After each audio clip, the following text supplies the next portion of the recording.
ಇನ್ನು ಬೆಂಗಳೂರಲ್ಲಿ ಆಘಾತಕಾರಿ ಮತ್ತೊಂದು ಘಟನೆ ನಡೆದಿದೆ. ಏನಿದು? SSLC ಪರೀಕ್ಷೆಯ ಬಳಿಕ ಹುಡುಗರು ಹೊಡೆದಾಡಿಕೊಂಡಿದ್ದಾರೆ. ಗಲಾಟೆಯ ಬಳಿಕ ಮೂವರು ವಿದ್ಯಾರ್ಥಿಗಳು ಚಾಕುವಿನಿಂದ ಇರಿದುಕೊಂಡಿದ್ದಾರೆ. ಪರೀಕ್ಷಾ ಕೊಠಡಿಯ ಹೊರಗೆ ಬ್ಯಾಗ್ ಇಡುವ ವಿಚಾರಕ್ಕೆ ರಾಗಿಗುಡ್ಡ ಹಾಗೂ ಸಾರಕ್ಕಿ ಬಳಿ ಇರುವ ಶಾಲಾ ವಿದ್ಯಾರ್ಥಿಗಳ ನಡುವೆ ಕಿರಿಕಾಗಿದೆ.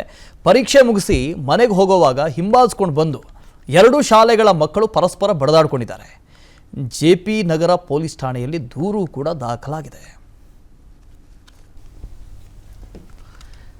ಸರ್, ಆ ಘಟನೆ ಒಂದು ಸ್ವರೂಪದ ಘಟನೆ, ಈ ಘಟನೆ ಇನ್ನೊಂದು ಸ್ವರೂಪದ ಘಟನೆ. ಆಗಲೇ ನಿಮ್ಗೆ ಹೇಳ್ತಾ ಇದ್ದೆ, ಯಾಕೋ ಗೊತ್ತಿಲ್ಲ ಈ ನಗರ ಭಾಗದಲ್ಲಿ ಏನಾದ್ರು ಹೇಳಿದ ತಕ್ಷಣ ಅದಕ್ಕೆ ಸಡನ್ನಾಗಿ ರಿಯಾಕ್ಟ್ ಮಾಡೋದು, ಅವರ ಜಾಗದಲ್ಲಿ ನಿಂತ್ಕೊಂಡು ಯೋಚನೆ ಮಾಡೋವಷ್ಟು ಆ ಯೋಚನಾ ಶಕ್ತಿಯನ್ನು ಕಳ್ಕೊಂಡಿರೋದು, ಆ ಸಮಷ್ಟಿ ಪ್ರಜ್ಞೆ ಅಂತವಲ್ಲ ಆ ಪ್ರಜ್ಞೆನೇ ಕಳ್ಕೊಂಡಿರೋದು. ಯಾಕೆ ಹೀಗಾಗ್ತಾ ಇದೆ ಅಂತ, ಅದು ಮಕ್ಕಳಲ್ಲಿ ಸರ್. SSLC ಮಕ್ಕಳು ಎರಡು ಪುಂಡಾಟ ಆಡಿದಾರಂತೆ, ಎರಡೆರಡು ಗುಂಪು ಅಂತ.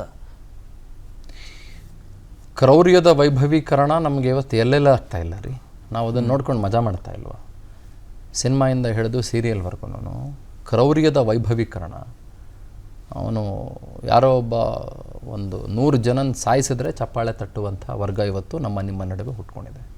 ಹೌದು, ಯಾರೋ ಇನ್ನೊಬ್ಬ ಅದ್ಭುತವಾಗಿ ಪರಮಾದ್ಭುತವಾಗಿ ಅಂತ ಆತನೇ ಅಂದ್ಕೊಂಡು ಆ ಕ್ರೌರ್ಯದ ವೈಭವೀಕರಣದಲ್ಲಿ ಮಾಡಬಾರ್ದನ್ನು ಮಾಡುವ ಒಂದು ಬಹಳ ದೊಡ್ಡ ಚಾನಲ್ ಒಂದನ್ನು, ಅಂದರೆ ಒಂದು ಬಹಳ ದೊಡ್ಡ ಒಂದನ್ನು ಬಳಸಿಕೊಂಡು, ಬಹಳ ದೊಡ್ಡ ಜಾಗವೊಂದನ್ನು ಬಳಸಿಕೊಂಡು, ಅದು ಸಿನಿಮಾ ಮಾಧ್ಯಮವಾಗಿರ್ಬೋದು, ಅದು ಸೀರಿಯಲ್ ಆಗಿರ್ಬೋದು, ಅಥವಾ ಬೇರೆ ಏನೋ ಆಗಿರ್ಬೋದು, ಅವುಗಳನ್ನು ಬಳಸ್ಕೊಂಡು ಕ್ರೌರ್ಯವನ್ನು ಭಾಳ ವಿಜೃಂಭಿಸುವ ಪ್ರವೃತ್ತಿ ನಿಮ್ಮಲ್ಲಿ ಭಾಳ ಸಾಗ್ಬಿಟ್ಟಿದೆಯಲ್ಲ.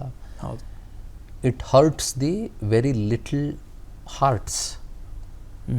ಒಂದು 10 ವರ್ಷ, 12 ವರ್ಷ, 13, 14 ವರ್ಷದ ಹುಡುಗರ ಮೇಲೆ ಅದು ಬಹಳ ಪರಿಣಾಮಕಾರಿಯಾಗಿ ಕೆಟ್ಟ ರೀತಿಯಲ್ಲಿ ಪ್ರಭಾವ ಬೀರುತ್ತೆ. ಅದನ್ನು ಕೂಡ ನಾವು ಅರ್ಥ ಮಾಡ್ಕೊಳ್ಬೇಕು. ನಾವೇನು ನಮ್ಮ ಮಕ್ಕಳಿಗೆ ಶೋಕೇಸ್ ಮಾಡ್ತಿದ್ದೀವಿ, ನಾವೇನು ನಮ್ಮ ಮಕ್ಕಳಿಗೆ ತೋರಿಸ್ತಾ ಇದ್ದೀವಿ, ನಾವೇನು ನಮ್ಮ ಮಕ್ಕಳಿಗೆ ಹೇಳ್ಕೊಡ್ತಾ ಇದ್ದೀವಿ, ಮತ್ತು ನಮ್ಮ ಮನೆಯಲ್ಲಿ ನಾವು ಹೆಂಗಿದ್ದೀವಿ.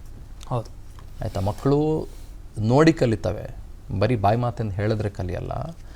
ಹಾಗಾಗಿ ಇದು ಮಕ್ಕಳಿಗೂ ಸಹಜವಾಗಿ ಒಂದು ಅಂಟ್ರೋಗ ಥರ ಅಂಟ್ಕೊಂಡಿದೆ ಅಷ್ಟೇ. ಕ್ರೌರ್ಯ ನೀವು ಯಾವತ್ತೂ ಕೆಟ್ಟದಾಗಿ ಬಿಂಬಿಸ್ತೀರಿ, ಕ್ರೌರ್ಯನೇ ಒಳ್ಳೆಯದು ಅನ್ನೋ ರೀತಿಯಲ್ಲಿ ಬಿಂಬಿಸ್ತೀರಿ, ಅಥವಾ ಸೇಡು ತೀರಿಸ್ಕೊಳ್ಳೋದು, ಸ್ವಾರ್ಥ ಮಾಡ್ಕೊಳ್ಳೋದು, ಅಥವಾ ಇನ್ನೊಂದೇನೋ ಮಾಡೋದು, ಅಥವಾ ಮತ್ತೊಂದೇನೋ ಮಾಡೋದು, ಅದನ್ನೆಲ್ಲ ಹೇಗೆ ತಾವು ಬಿಂಬಿಸ್ತೀರಿ, ಸಹಜವಾಗಿ ಈ ಥರದ ಕೃತ್ಯಗಳು ನಡೆಯೋದು ಸಹಜ.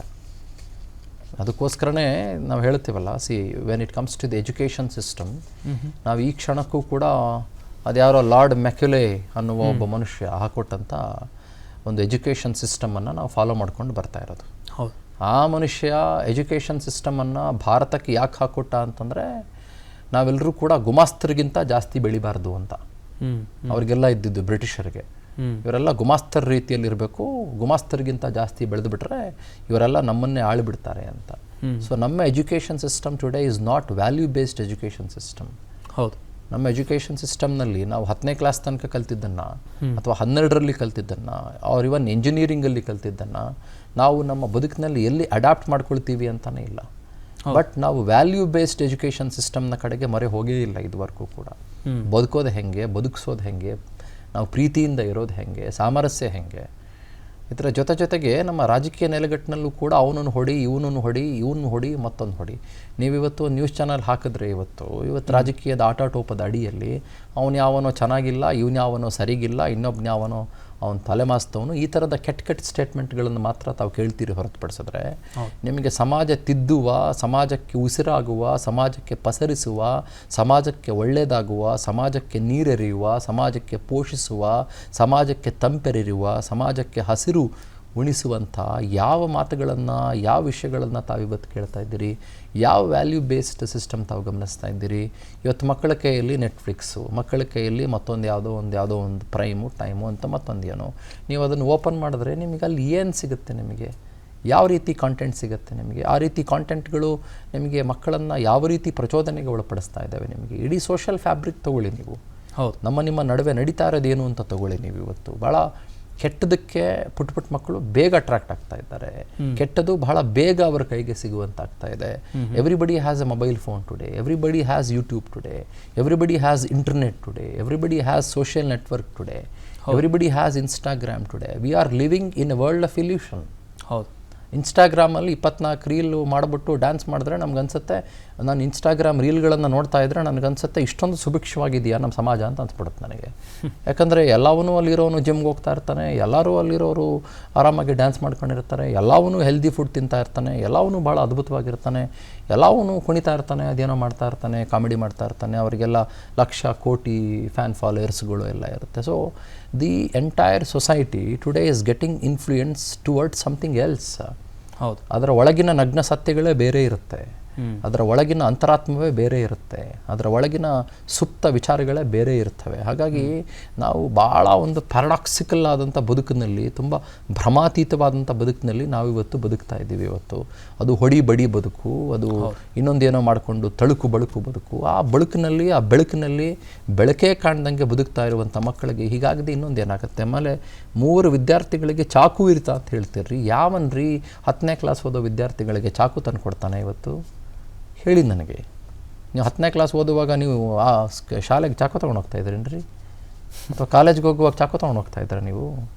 ನನಗೆ ಹೇಳಿ ಒಂದು ಸಲ. ಇಲ್ಲ ಅಲ್ಲ, ಚಾಕು ತೊಗೊಂಡು ಹೋಗ್ತಾ ಇರಲಿಲ್ಲ ಅಲ್ವಾ? ನಮ್ಗೆ ಆ ಕಾನ್ಸೆಪ್ಟ್ ಕೂಡ ಗೊತ್ತಿರಲಿಲ್ವಲ್ರಿ. ನಮ್ಮಲ್ಲೂ ತೋಟದಲ್ಲಿ ಏನಾದರೂ ಗೊಬ್ಬರ ಅಷ್ಟೇ ಅಲ್ವಾ, ನಮ್ಮಲ್ಲೂ ಇತ್ತು. ನಾವು ಒಂದು ಸ್ವಲ್ಪ ಜಗಳ ಆಡ್ಕೊಳ್ತಾ ಇದ್ವಿ, ಅದು ಜಗಳದ ಥರ ಇದ್ಬಿಡ್ತಾ ಇತ್ತು. ಮಕ್ಕಳ ಜಗಳ ಸರ್ವೇ ಸಾಮಾನ್ಯ ರೀ. ಬಟ್ ಟುಡೇ ಇದು ವಿಷಾನಿಲ್ಲದ ರೀತಿಯಲ್ಲಿ ಪಸರಿಸ್ಬಿಟ್ಟಿದೆಯಲ್ಲ, ಏನು ಮಾಡ್ತೀರಿ? Because of the content we are getting. Because ನಮ್ಮ ಸಮಾಜದ ಸುತ್ತಮುತ್ತ ನೀವು ಒಳ್ಳೇದಿದೆ ಇಲ್ಲ ಅಂತ ನಾನು ಹೇಳ್ತಾ ಇಲ್ಲ, ಬಟ್ ಒಳ್ಳೆಯದನ್ನು ಆಯ್ಕೆ ಮಾಡ್ಕೊಳ್ಳೋದಕ್ಕೆ ಯಾರು ಇವತ್ತು ಅವಕಾಶ ಮಾಡಿಕೊಡ್ತಾ ಇದ್ದಾರೆ? ಬರೀ ಕೆಟ್ಟದ್ದು ಬಹಳ ಬೇಗ ಸಿಗುತ್ತಲ್ಲ. ಹೌದು, ಆಮೇಲೆ ಒಳ್ಳೆದಕ್ಕೆ ಜನ ಅಟ್ರಾಕ್ಟ್ ಆಗಲ್ವಲ್ಲ, ಇನ್ಕ್ಲೂಡಿಂಗ್ ಪೋಷಕರು, ಅವ್ರ ಮಕ್ಕಳು ಕೂಡ ಸೇರಿದಂತೆ. ಹೌದು, ಅಟ್ರಾಕ್ಟ್ ಆಗಲ್ವಲ್ಲ.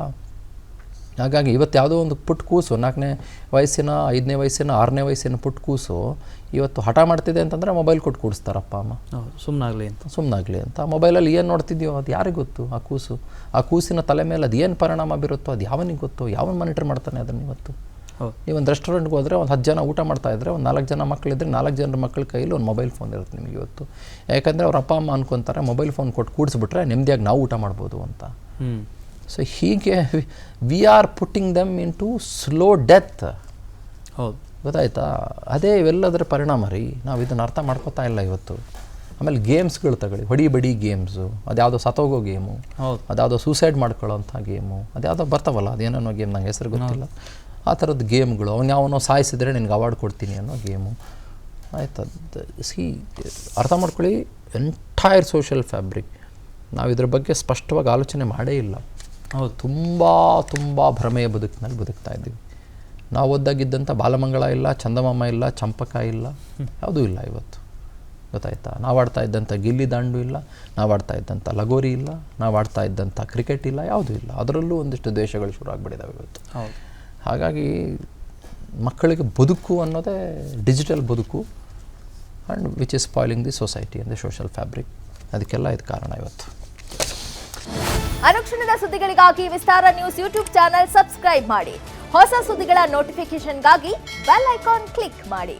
ಲೇಟೆಸ್ಟ್ ಅಪ್ಡೇಟ್ಸ್ಗಾಗಿ www.vistaranews.com ವೆಬ್ಸೈಟ್ಗೆ ವಿಸಿಟ್ ಮಾಡಿ. ಅಂಗೈಯಲ್ಲೇ ಜಗತ್ತಿನ ಸುದ್ದಿ ತಿಳಿಯಲು ವಿಸ್ತಾರ ನ್ಯೂಸ್ ಕನ್ನಡ ಆಪ್ ಡೌನ್ಲೋಡ್ ಮಾಡಿ.